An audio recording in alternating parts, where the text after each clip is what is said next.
This time I will go wherever you go. I will stop being a no-show. I know, never stop believing in you.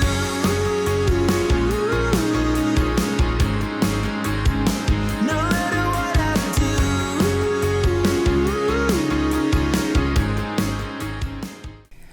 Bonjour à tous et à toutes, c'est Corinne sur l'heure d'éveil et aujourd'hui c'est un petit podcast sur les flammes jumelles que je vais intituler « Votre fascination est à la hauteur de votre refoulement ».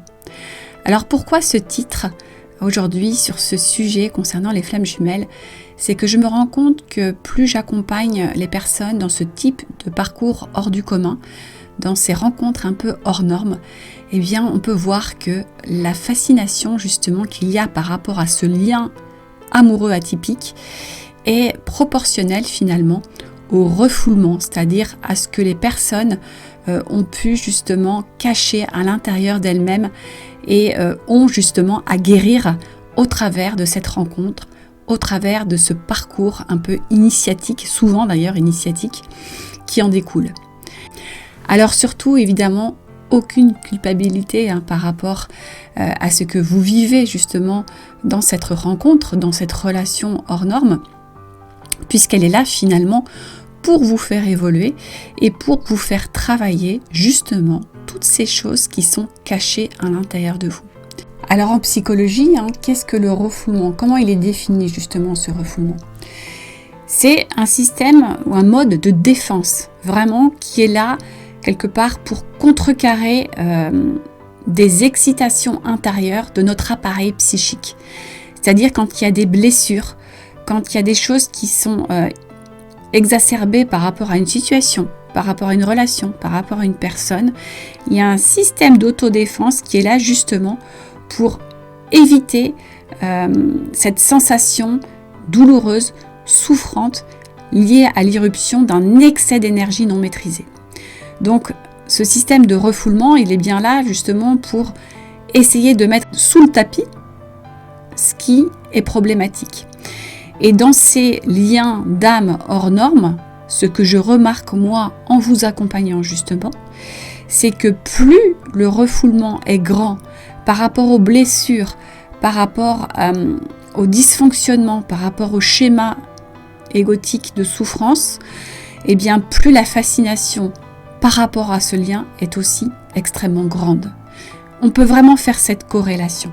C'est important de le comprendre, puisque finalement, la personne en face de vous, elle a vraiment ce rôle, et vous l'avez aussi certainement pour elle, ce rôle d'aller au-delà justement de ces souffrances pour aller guérir et pour aller contrecarrer ce refoulement qui se met en place automatiquement.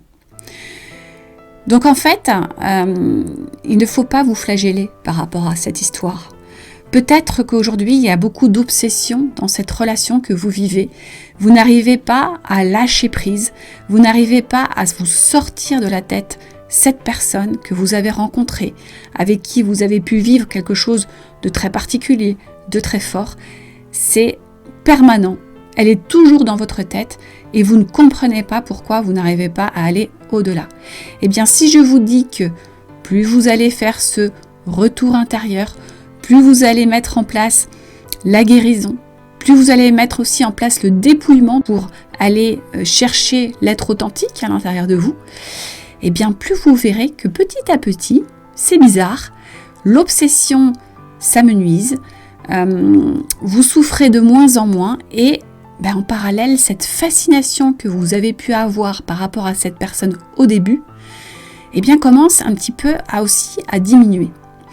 Alors évidemment, ça ne change pas forcément cette histoire d'amour que vous pouvez ressentir par rapport à cette personne. C'est décorrélé, il y a bien deux choses différentes. Il y a l'amour que l'on peut ressentir par rapport à la personne, le lien d'amour fort, l'envie que l'autre soit heureux, l'envie de respecter l'autre, que peu importe la suite, vous ne souhaitez qu'une chose, c'est que cette personne aille bien dans sa vie, qu'elle mène son chemin.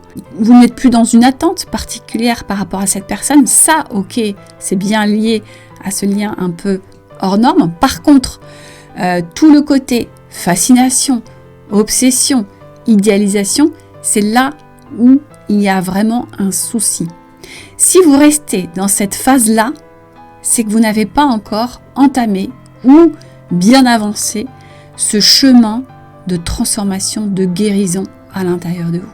C'est évident. Quelqu'un qui va être équilibré, qui a réussi à apaiser son mental, son ego, qui a réussi à guérir son enfant intérieur, ne restera pas dans la fascination, dans l'idéalisation et dans l'obsession. Retenez bien ces 3 termes que je vous donne là. Obsession, fascination, idéalisation. Si vous en êtes encore là, c'est que ce travail intérieur n'a pas été fait, n'a pas été intégré en tout cas. Vous l'avez peut-être compris intellectuellement, encore une fois, puisque ça c'est souvent la première étape, et c'est déjà une bonne chose, vous l'avez conscientisé, vous savez que vous devez aller sur ce chemin-là, mais vous ne l'avez pas encore intégré à l'intérieur de vous. Et c'est ça qu'il faut comprendre aujourd'hui. Vous devez aller jusque-là. Ça ne suffit pas de vous arrêter à une compréhension psychologique des choses. Il faut vraiment aller transmuter ça à l'intérieur de vous. C'est vraiment ce travail alchimique que vous devez faire. Moi, je constate beaucoup ça au sein de l'accompagnement. Les personnes qui arrivent vers moi, notamment dans ces parcours amoureux hors normes, dits de flammes jumelles, vous avez compris énormément de choses, mais vous ne les avez pas encore intégrées à l'intérieur de vous. C'est resté beaucoup à la surface. Ça tourne beaucoup en boucle au niveau du mental. Vous me dites, mais Corinne, ce n'est pas possible, je ne peux pas sortir de l'obsession parce qu'il y a un amour tellement grand à l'intérieur de moi, c'est impossible. Mais il faut bien comprendre que ce n'est pas de l'amour au sens amour inconditionnel que vous manifestez quand vous êtes encore dans cette notion d'obsession, fascination, idéalisation. Ce n'est pas possible. Je vous l'ai déjà dit, quelqu'un qui a beaucoup avancé sur son chemin ne peut pas rester emprisonné par rapport à une personne, une seule personne. C'est impossible.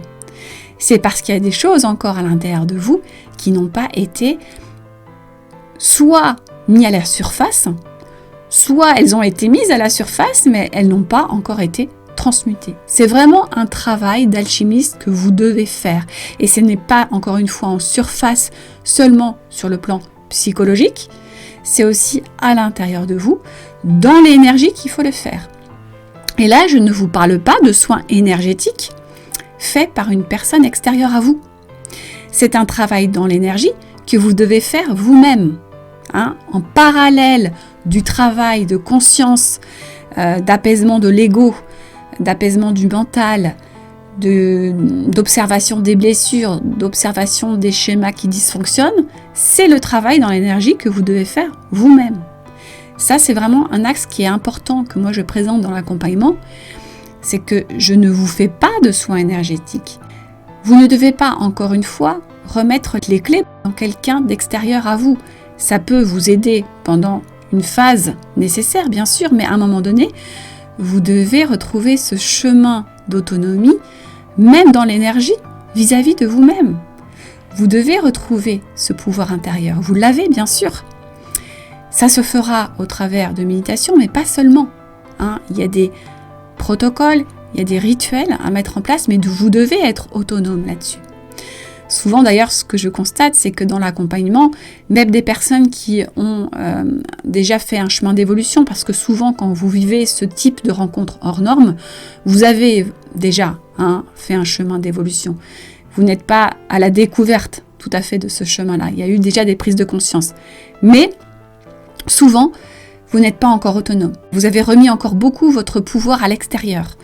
Souvent, vous avez consulté pas mal de thérapeutes et ça a été nécessaire, je dis bien attention, on ne remet pas ça en cause, certainement que vous en aviez besoin. Mais si vous n'avez pas repris ce pouvoir intérieur de manière autonome, le travail n'est pas terminé. Tant qu'on remet tout dans les mains de l'extérieur, il y a quelque chose qui n'a pas été encore intégré à l'intérieur de soi. À un moment donné, on doit prendre conscience que ce grand pouvoir, il est à l'intérieur de nous. Et tant que vous n'êtes pas là, il y a quelque chose qui ne va pas. Et souvent, c'est pour ça que vous n'arrivez pas à lâcher prise par rapport à cette histoire. C'est terrible, hein, puisque ça vous met dans une souffrance et dans une obsession qui est infernale. Vous n'arrivez pas à en sortir, vous êtes complètement focalisé sur l'autre, sur la relation.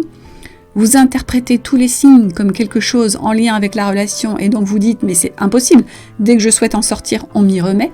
Mais c'est que on vous remet ces signes justement pour vous dire stop, il faut arrêter maintenant. Il faut vraiment faire ce travail alchimique et transmuter tout ce que vous n'avez pas encore réussi à transmuter, parce que sinon, vous serez toujours dans l'obsession de l'autre. Et vous vous direz toujours, je ne peux rien faire sans cette personne, et cette personne sera toujours absente de votre vie. Plus vous vous éloignez de vous, plus cette personne s'éloignera de vous. C'est exactement comme ça qu'il faut voir les choses. Ce phénomène quantique dont on vous parle tout le temps, cette intrication quantique, elle existe réellement. Plus vous vous éloignez de vous, plus l'autre s'éloigne de vous. Plus vous vous rapprochez de vous, plus l'autre se rapproche de vous. Et encore une fois, l'autre peut se rapprocher de vous, mais sans attente particulière. On ne sait pas ce que ça va donner derrière. Peu importe. Le tout, c'est que vous sortiez de cette obsession et que vous sortiez de cette image que vous avez de l'amour. L'amour que vous ressentez pour cette personne n'a strictement rien à voir avec un amour humain classique dans lequel vous pourriez construire une relation classique. Il faut sortir vraiment de cette image qui est une fausse image. Si vous vivez ce type de parcours initiatique au travers la voie de l'amour, il va falloir voir l'amour de façon beaucoup plus grande. Encore une fois, en connexion avec quelque chose de plus grand aussi. Souvent, je vous parle du divin, mais c'est réel. Donc, je reviens à ce titre de podcast qui est très très très très important. Votre fascination est à la hauteur de votre refoulement. Moins vous serez dans le refoulement, plus vous aurez fait ressortir les ombres, plus vous les aurez transmutées, mis à la lumière et réellement, mais réellement transmutées dans l'énergie. C'est un travail réel à l'intérieur de vous, sans l'aide de 50 thérapeutes. Il y a un moyen de le faire et surtout lorsqu'on est autonome pour mettre ça en place, comprenez bien que vous avez ensuite les clés pour continuer ça parce que tant qu'on est sur Terre, on n'a pas fini ce chemin de transmutation. Bien sûr, on sera des alchimistes tant qu'on est incarné dans cette vie-là. Donc, si vous remettez encore toutes les clés à l'extérieur de vous, vous serez démunis. Donc, comprenez bien qu'il va falloir petit à petit maîtriser ce pouvoir intérieur pour avoir les clés à l'intérieur de vous. À un moment donné, vous avez eu besoin de l'extérieur, c'est nécessaire. Vous avez eu besoin de thérapeutes, vous avez eu besoin de personnes qui vous ont aidé, soit dans l'énergie, soit dans un travail psychologique, c'était nécessaire. Mais maintenant, trouvez en vous ce chemin d'autonomie complète. C'est très important que je vous dise ça. Et je ne peux pas dire ça à une personne qui n'a pas beaucoup avancé sur ce chemin-là. Je peux vous le dire à vous qui êtes dans ce type de parcours d'évolution au travers la voie de l'amour, cette rencontre complètement hors norme et atypique, parce que vous avez déjà fait un chemin et qu'on vous demande de passer un cap supérieur. Vous êtes capable d'aller vers là. C'est pour ça que je vous y amène, moi, dans l'accompagnement. Je vous amène vers ce chemin d'autonomie parce que vous en êtes tout à fait capable, bien sûr. Donc, prenez le train en marche dans cette voie de l'autonomisation. Et ne laissez pas votre refoulement, parce qu'il y a encore certainement beaucoup de choses que vous n'avez pas voulu vraiment transmuter à l'intérieur de vous. Vous avez peut-être encore laissé de la poussière sous le tapis, comme je dis souvent, ce qui fait que vous êtes toujours en prise ou sous emprise, c'est pareil finalement, là c'est un peu le jeu de mots, par rapport à cette histoire, par rapport à cette relation et par rapport à cette personne. Donc voilà, c'était important pour moi aujourd'hui vraiment de vous donner ces mots. Votre refoulement, plus il est grand, plus vous aurez une fascination énorme par rapport à ce lien, par rapport à cette relation, par rapport à cette personne, et cela prouve que vous êtes encore loin de la guérison.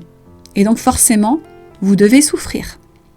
Si vous me dites « je ne souffre plus du tout de cette relation, je suis en paix et je continue ma vie », alors là je vous dis bravo. Certainement que le refoulement est quasiment inexistant et que voilà, vous avez énormément transmuté, à la fois en conscience et dans l'énergie, et vous êtes ouvert à la vie finalement. Vous vivez votre vraie vie, comme je l'ai dit. Alors qu'à l'inverse, si le refoulement est grand, vous ne vivez pas votre vraie vie. Votre vie, elle est, on va dire, vous êtes désaligné par rapport à qui vous êtes, et c'est pour ça que vous êtes encore beaucoup dans l'obsession et l'idéalisation de la personne et du lien et de la relation. Donc je ne vais pas plus loin aujourd'hui pour ce petit podcast, mais c'est important que vous en ayez conscience, vraiment. Vous avez le moyen de changer ça. Ne restez pas dans cette obsession, dans cette fascination. C'est extrêmement douloureux et souffrant et ça vous ferme tellement de portes sur ce que vous pourriez vivre par la suite. Parce que ce que je dis toujours aux gens qui ont fait cette rencontre-là, vous êtes certainement amenés à vivre cet amour un peu absolu, là, inconditionnel, dans votre vie et certainement au sein d'une relation. Mais ce n'est peut-être pas dans cette relation avec cette personne qui n'est pas prête aujourd'hui. Soyez ouverts à ça. Mais pour cela, eh bien, il faut faire ce travail d'alchimiste. Et moi, si vous voulez, je vous le propose, ce travail d'alchimiste, au cours de l'accompagnement. Voilà, je vous remercie encore une fois pour votre écoute. N'hésitez pas, si vous avez besoin de me contacter, vous avez toutes les informations dans la description de chaque audio. Vous avez notamment mon mail, vous avez mes références. N'hésitez pas à me contacter. Vous savez que vous avez toujours un entretien gratuit avec moi pour en discuter. Et voilà, je suis très heureuse de partager ce moment avec vous. À très bientôt. Au revoir.